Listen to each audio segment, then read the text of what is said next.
नमस्कार साथियों, स्वतंत्रता दिवस की आप सबको ढेर सारी शुभेच्छाएं और शुभकामनाएं। आज हम जानेंगे स्वतंत्रता का अर्थ और उसके प्रति हमारी जिम्मेदारियां।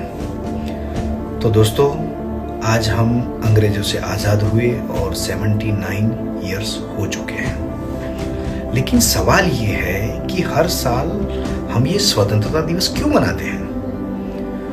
क्योंकि कभी ऐसे भी दिन थे जब लोग खुलकर सांस भी नहीं ले पाते थे, खाना पीना तो दूर।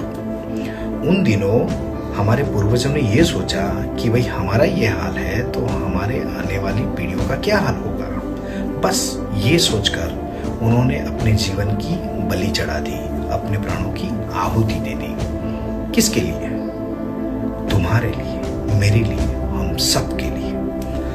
अंग्रेजों से हमें आजादी तो मिल गई, एक गणतंत्र मिला, लोकतंत्र मिला, हमारे पास भविष्य संवारने के लिए अधिकार मिले, शिक्षा का अधिकार, अभिव्यक्ति का अधिकार और बहुत और सारे अधिकार, ताकि हम व्यक्ति निर्माण कर सके और व्यक्ति निर्माण से एक अच्छे राष्ट्र का निर्माण कर सके। लेकिन दोस्तों, अंग्रेजों से आज़ादी मिलना ही काफ़ी नहीं था। हजारों साल से हमारे मन में बसा एक और बंधन था, मानसिक गुलामी का। मान्यताओं और अंधविश्वास की जंजीरों में जकड़ा समाज, वो जंजीर आज भी कई जगह मौजूद है। स्वतंत्रता दिवस हर साल हमें ये याद दिलाता है कि ये आज़ादी तुम्हें मुफ्त में नहीं मिली है। लाखों लोगों ने यातनाएं सही है, अपनी जान कुर्बान की है। और याद रखो, अगर तुम भी इस आज़ादी को बचाना चाहते हो तो तुम्हें उसकी कीमत चुकानी पड़ेगी। उतनी नहीं जितनी चुकाई है, थोड़ी, लेकिन चुकानी पड़ेगी। आज के लोकतंत्र में तुम्हारे हाथ में सबसे बड़ा हथियार है तुम्हारा वोट।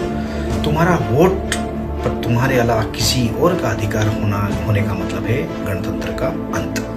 गुलामी में तुम वोट नहीं डाल सकते, ये तुम्हें पता होना चाहिए था। ये तुम्हें आज़ादी के बाद मिला एक सबसे बड़ा तोहफा है। याद रखो, तुम्हारा वोट ही तुम्हारी आज़ादी है। लेकिन स्वतंत्रता केवल राजनीतिक अधिकारों तक सीमित नहीं है।